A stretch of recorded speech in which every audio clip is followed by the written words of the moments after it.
Hello friends, once again welcome back to my channel. तो कल का जो हमने पढ़ा था, पहले उसका क्विक रिव्यू ले लेते हैं। कल वैसे भी हम लोग कम ही पढ़ाई किए थे क्योंकि कल थोड़ा मेरा पर्सनल काम था, तो मैं आप लोगों को ज़्यादा नहीं पढ़ाई करा सका। तो आज उसका एक रिव्यू ले लेते हैं। पहला है कि कल हमने पढ़ा था कि हमारा जो इकोनॉमी है वो नेचर ऑफ वर्क के हिसाब से कितने टाइप में डिवाइड है और वो क्या क्या है, उसका एक रिव्यू पहले ले लेते हैं। हमारे जो नेचर ऑफ वर्क के हिसाब से हमारा इकोनॉमी 3 टाइप्स में डिवाइड है। पहला है प्राइमरी सेक्टर, दूसरा सेकेंडरी सेक्टर, तीसरा टर्शियरी सेक्टर।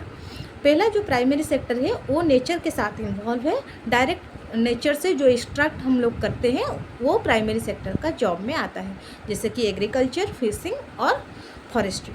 और जो लोग इसी काम में इन्वॉल्व है उनको बोलते हैं, क्या बोलते हैं, रेड कॉलर वर्कर्स। उसके बाद आया हमारा सेकेंडरी सेक्टर, जो कि प्रोडक्शन के साथ रिलेटेड है, इंडस्ट्री के साथ रिलेटेड है। जो रॉ मटेरियल हम प्राइमरी सेक्टर से लाते हैं उसको जो प्रोसेसिंग करता है वो सेकेंडरी सेक्टर कहलाता है। और जो लोग इसमें इन्वॉल्व होते हैं उनको बोलते हैं blue collar workers. Okay, next and last is tertiary sector generally हम सर्विस सेक्टर को बोलते हैं। और अगेन ये 2 टाइप में डिवाइड है, एक है क्वाटरनरी सेक्टर, दूसरा है क्वीनरी सेक्टर। क्वाटरनरी सेक्टर यानी नॉलेज हब, जैसे कि जो टीचर्स हैं, जो प्रोफेसर्स हैं, जो लेक्चर्स हैं और जो रिसर्च एंड डेवलपमेंट में काम करते हैं वो क्वाटरनरी सेक्टर के अंदर आते हैं। और क्वीनरी सेक्टर जो है वो जो आईएएस ऑफिसर है, हाई रैंक्ड ऑफिसर्स हैं, वो क्वीनरी सेक्टर में आते हैं। जो लोग टर्शियरी सेक्टर में काम करते हैं उनको बोलते हैं वाइट कॉलर वर्कर्स, और जो लोग क्वीनरी सेक्टर में काम करते हैं उनको बोलते हैं गोल्ड कॉलर वर्कर्स। तो कल का रिवीजन एक हो गया, कुछ याद आ गया? ठीक है, रिवीजन किसी भी चीज़ के लिए मस्ट होता है। अगर आपको सक्सेस होना है तो रिवीजन करते रहिए, ठीक है। उसके बाद नेक्स्ट टाइप है on the basis of working condition. Working condition के हिसाब से हमारा जो इकोनॉमी है वो 2 टाइप में डिवाइड है, ठीक है। एक है ऑर्गेनाइज सेक्टर, दूसरा है अनऑर्गेनाइज सेक्टर। ऑर्गेनाइज सेक्टर में क्या और अनऑर्गेनाइज सेक्टर में क्या नहीं है। ऑर्गेनाइज सेक्टर में एक टर्म्स एंड कंडीशंस होता है एम्प्लॉयमेंट का, जो अनऑर्गेनाइज सेक्टर में नहीं होता, ठीक है।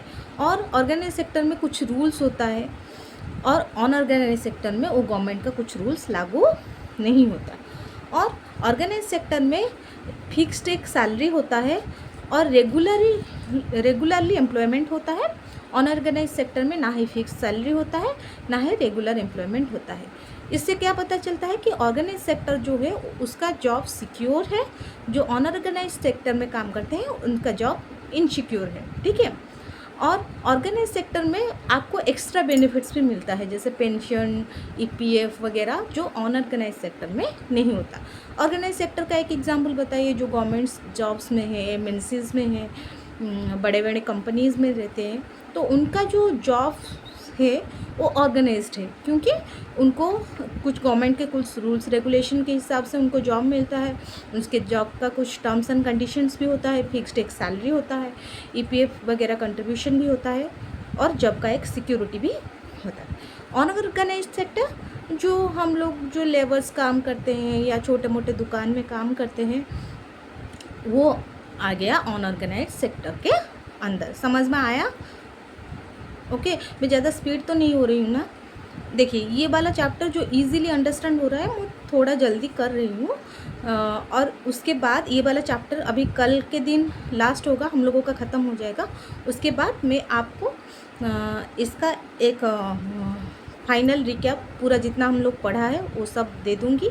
और इसका एक शॉर्ट में मेरे चैनल को जाइएगा, एक शॉर्ट में सारे जो मैंने पढ़ा है उसका एक नोट्स मैं एक शॉर्ट में डाल दूँगी, उसको आप ले सकते हैं, ठीक है।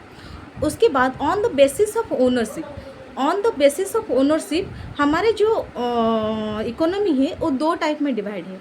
एक है पब्लिक सेक्टर, दूसरा है प्राइवेट सेक्टर, ठीक है। और प्राइवेट सेक्टर और पब्लिक सेक्टर में डिफरेंस क्या है?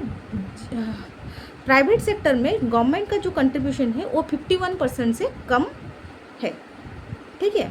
और पब्लिक सेक्टर में गवर्नमेंट का कंट्रीब्यूशन 51% से ज़्यादा है, मतलब वो गवर्नमेंट ओन्ड है, ये प्राइवेट ओन्ड है, ठीक है। उसके बाद on the basis of development, on the basis of development हमारे जो इकोनॉमी है वो 3 टाइप्स में डिवाइड है। पहला है अंडर डेवलप्ड, दूसरा है डेवलपिंग, तीसरा है डेवलप। अंडर डेवलप्ड जो कंट्री है उसका पुअर लिविंग स्टैंडर्ड होता है और कंस्ट्रक्शन वगैरह बहुत कम होता है, पॉवर्टी बहुत ज़्यादा होता है, अनएम्प्लॉयमेंट बहुत ज़्यादा होता है, और वेल्थ किसी किसी के पास बहुत ज़्यादा होता है, किसी किसी के पास बहुत कम होता है, तो अनइक्वल डिस्ट्रीब्यूशन ऑफ वेल्थ होता है, और सोशल वेलफेयर ना के बराबर होता है। उसे बोलते हैं क्या, under developed country. Under development country मतलब जिनका लिविंग स्टैंडर्ड लो होता है, अनइक्वल डिस्ट्रीब्यूशन ऑफ वेल्थ होता है, स्टैंडर्ड ऑफ लिविंग बहुत कम होता है, कंस्ट्रक्शन वगैरह भी बहुत कम होता है। डेवलपिंग कंट्री में अंडर डेवलप्ड से ज़्यादा होता है, लेकिन कंपैरेटिवली डेवलप्ड कंट्री के हिसाब से कम होता है कंस्ट्रक्शन। स्टैंडर्ड ऑफ लिविंग थोड़ा बहुत अच्छा होता है डेवलपिंग कंट्री का अंडर डेवलप्ड से, और कंस्ट्रक्शन वगैरह भी वो अंडर डेवलप्ड से ज़्यादा और डेवलप्ड से कम, और पॉवर्टी और अनएम्प्लॉयमेंट धीरे धीरे कम हो रहा है। अंडर जो डेवलपिंग कंट्री है वो धीरे धीरे डेवलप कर रहे हैं, मतलब उनका जो स्टैंडर्ड ऑफ लिविंग है जो वो धीरे धीरे बढ़ रहा है, और अनएम्प्लॉयमेंट रिड्यूस हो रहा है, पॉवर्टी रिड्यूस हो रहा है। ओके, समझ में आ रहा है। और डेवलप्ड कंट्री जो है उनका स्टैंडर्ड ऑफ लिविंग बहुत हाई होता है, और पॉवर्टी और अनएम्प्लॉयमेंट बहुत कम होता है, और क्या होता है, और उन लोगों का कंस्ट्रक्शन बहुत ज़्यादा होता है, और वेल्थ सबके पास प्रोपोर्शनेटली इक्वल होता है। ठीक है आया। तो हमारा जो डेवलप्ड स्टेटस के अनुसार हमारा इंडिया जो है वो डेवलपिंग कंट्री के अंदर आता है। इंडिया कहाँ आता है, डेवलपिंग कंट्री के अंदर आता है। समझ में आ गया अभी तक, ठीक है। तो अभी हम लोग एक बात समझेंगे कि हम लोगों ने इतना पढ़ा कि किसी कंट्री का अगर स्टैंडर्ड ऑफ लिविंग कैसे पता चलता है, उनका लोगों का इनकम को देखकर, ठीक है। पर कैपिटा इनकम कैसे निकालते हैं, टोटल कंट्री का जितना नेशनल इनकम है, टोटल कंट्री का जितना नेशनल इनकम है उसको टोटल पॉपुलेशन से अगर हम डिवाइड करेंगे, एक कंट्री का जितना नेशनल इनकम है अगर उसको टोटल पॉपुलेशन से डिवाइड करेंगे तो हमें क्या मिल जाएगा, per capita income. Per capita income, ध्यान से सुनिए, per capita income is equals to, note कर लीजिए, per capita income is equal to national income divided by total population. National income divided by total population, ठीक है। तो जिस देश का पर कैपिटा इनकम ज़्यादा होता है उसी हिसाब से वो लोग कैलकुलेट करते हैं कि वर्ल्ड बैंक हमारा कैलकुलेट करता है कि कौन सा देश किस स्टैंडर्ड में आता है। ठीक है, आज के लिए बस इतना ही। कल हम लोग पढ़ाई करेंगे सर्कुलर फ्लो इन इकोनॉमी, और कल हम लोग ये वाला चैप्टर जो चैप्टर 1 है वो हम लोग कंप्लीट करेंगे।